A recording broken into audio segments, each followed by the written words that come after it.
9월 18일 월요일 그 사람과의 매일 묵상 시작하겠습니다. 우리가 뉴시티 교리문답 계속 공부하고 있고 성부, 성자, 성령으로 파트가 구성되어 있습니다. 우리가 지금 성부, 창조와 타락 율법에 대해서 공부하고 있습니다. 십계명에 대해서 계속 공부하고 있는데 11문이죠. 하나님은 여섯째 계명, 일곱째 계명, 여덟째 계명에서 무엇을 명하십니까? 답은 하나님은 여섯째 계명에서 이웃을 해하거나 미워하거나 적대시하지 말고 인내하며 화목하고 원수일지라도 사랑하라고 명하셨습니다.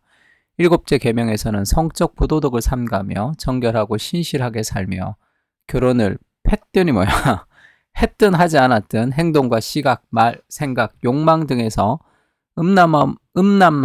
음란함으로 이끄는 것은 무엇이든 피하라고 명하셨습니다. 여덟째 계명에서는 다른 사람의 소유물을 허락 없이 가져가지 말며 우리가 누릴 수 있는 유익을 다른 사람에게 내어주라고 명하셨습니다. 십계명에서 여섯째, 일곱째, 여덟째 계명에 대해서 얘기하고 있죠. 이 십계명을 이제 로마서 13장 9절에는 간음하지 말라, 살인하지 말라, 도둑질하지 말라, 탐내지 말라 한 것과 그 외에 다른 계명이 있을지라도 내 이웃을 내 자신같이 사랑하라 하신 그 말씀 가운데 다 들었느니라. 그러니까 지금 이웃 사랑의 개념이죠. 무엇을 하지 않는 것도 사랑의 개념입니다. 지금 이 십계명에 대해서 이 마틴 로이드 존스 목사님이 그렇게 말씀하셨습니다. 바리새인들은 스스로 십계명을 잘 지킨다고 생각했죠. 그러나 형제를 향해 욕하거나 미워하거나 음란한 생각만 해도 십계명을 범하는 것입니다. 우리는 십계명을 지키지 못하는 존재라는 것을 알아야 되죠. 그래서 산상설교, 심령이 가난한 자는 복이 있나니 그 설교 있죠. 그 산상설교를 산상수훈이라고도 얘기합니다. 그 산상설교를 지켜서 우리가 구원을 얻는 것이 아니라 예수님은 우리를 산상수훈으로부터 구원해 주셨다, 이런 표현을 했습니다. 우리가 지킬 수 없다는 거예요. 이 십계명도 우리가 다 지킬 수 없는 계명입니다. 그래서 예수님이 우리를 대신해서 그것을 지키셨고 그 은혜로 우리가 이제 구원을 얻게 되었습니다. 그래서 우리는 말씀을 지켜서 구원을 얻는 것이 아니라 그 말씀을 지킬 수 없는 그 상태로부터 예수님이 우리를 구원해 주셨다는 거죠. 다시 얘기하면 예수님이 우리를 대신해서 예수님이 십계명을 다 지키셨고 예수님이 율법을 다 지키셨고 그래서 율법을 다 지킨 것으로 얻었던 그 하나님의 의를 우리에게 전가시켜 주신 거죠. 그래서 우리가 이제 율법을 지킬 수 있는 사람이 되었다 이야기했습니다. 스티브 엄이라는 목사님이 이렇게 얘기했어요. 우리는 십계명을 지킬 의무가 있다. 그렇게 은혜를 받은 우리는 십계명을 지킬 수 없다라는 것을 통해서 그리스도께서 나를 대신해서 십자가에 못 박혀서 그것을 율법을 다 성취하셨다는 것을 내가 믿고 구원을 얻고 나면 우리가 십계명을 지킬 수 있는 능력이 생깁니다. 그래서 우리는 십계명을 지킬 의무가 있다. 그러나 문제는 우리가 십계명에 온전히 순종할 수 없다는 것이다. 그렇다면 이러한 긴장을 어떻게 풀어야 하는가? 우리가 하나의 십계명을 지켜야 되는데 우리가 죄인이라서 십계명을 지키지 못하는 이 긴장을 어떻게 풀어야 되는가? 그래서 예수 그리스도는 직접 율법의 의무를 완전하게 성취하기 위해 오신 둘째 아담이자 그 둘째 아담이라고 해요. 첫째 아담이 타락을 했기 때문에 인류의 대표가 되는 예수님을 로마서에서는 둘째 아담이라고 얘기합니다.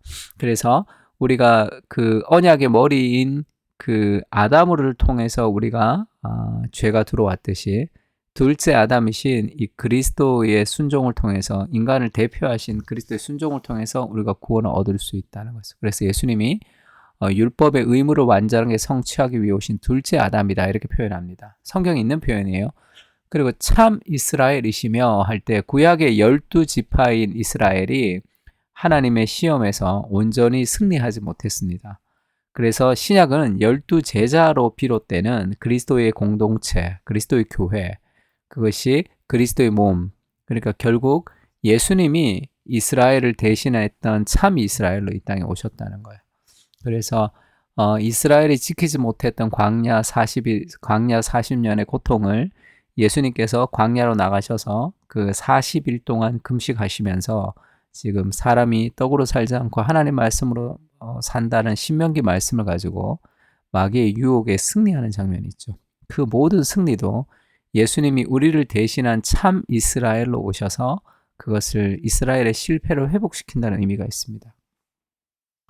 그리고 인간을 대신하신 거룩한 본체요, 그리고 우리의 대표자로 예수님이 오신 거죠.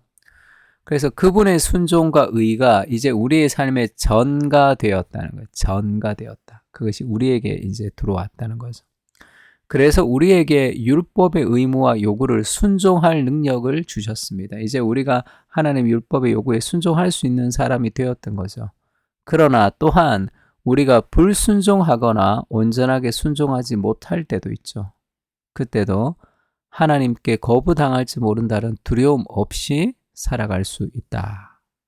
이것이 이 복음이 우리에게 주는 자유죠. 이것이 그리스도가 우리를 위해 행하신 일이다. 우리가 두 번째를 또 잘 기억해야 되는데, 우리가 하나님의 은혜를 주셔서 구원받은 백성이 되어서 우리가 하나님의 율법을 순종할 수 있는 능력을 우리에게 주셨습니다. 그거는 우리가 쉽게 찬동할 수도 있겠죠. 근데 또 한 가지, 우리가 불순종하거나 온전하게 순종하지 못할 때에도 하나님께 거부당할지 모른다는 그런 두려움을 가지고 살아서는 안 됩니다. 내 모습이 어떠하든지, 내가 어떤 형편없는 모습 가운데 있든지, 내가 그리스도 앞에 나갈 때 그리스도는 나를 기뻐하시고 나를 받아주시는 분이십니다. 너 불순종했지? 너는 못 받아. 이렇게 얘기하지 않는다는 거예요. 우리의 행위와 상관없이 그리스도의 끝없는 사랑으로 그리스도가 우리를 받아주시는 거죠.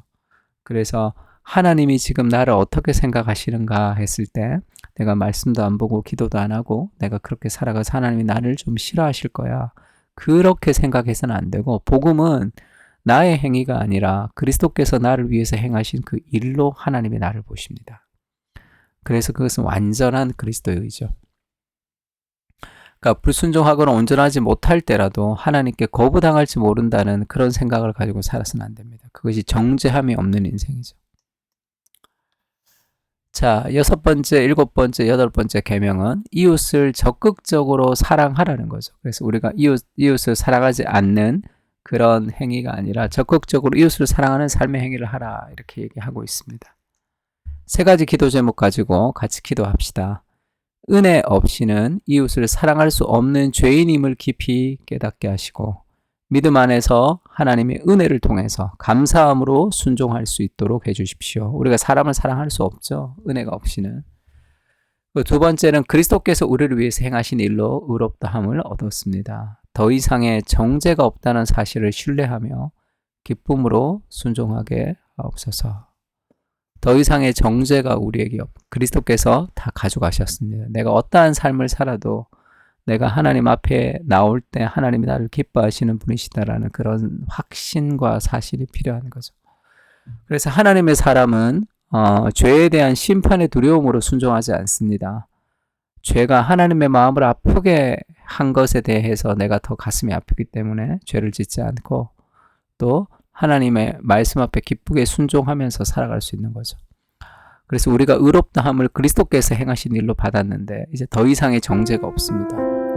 그것을 신뢰하며 기쁨으로 순종할 수 있게 해주십시오. 그렇게 기도하면 좋겠고요. 세 번째는 그 사랑교회 공동체가 율법을 지킬 수 없는 죄인임을 고백하고, 그리고 그리스도를 영접한 뒤에 이제 우리가 그리스도의 의를 힘입어서 은혜로 순종할 수 있는 사람이 되었는데 순종의 공동체가 될 수 있게 해달라고 다 같이 세 가지 기도 제목 가지고 기도했으면 좋겠습니다. 다 같이 기도하겠습니다.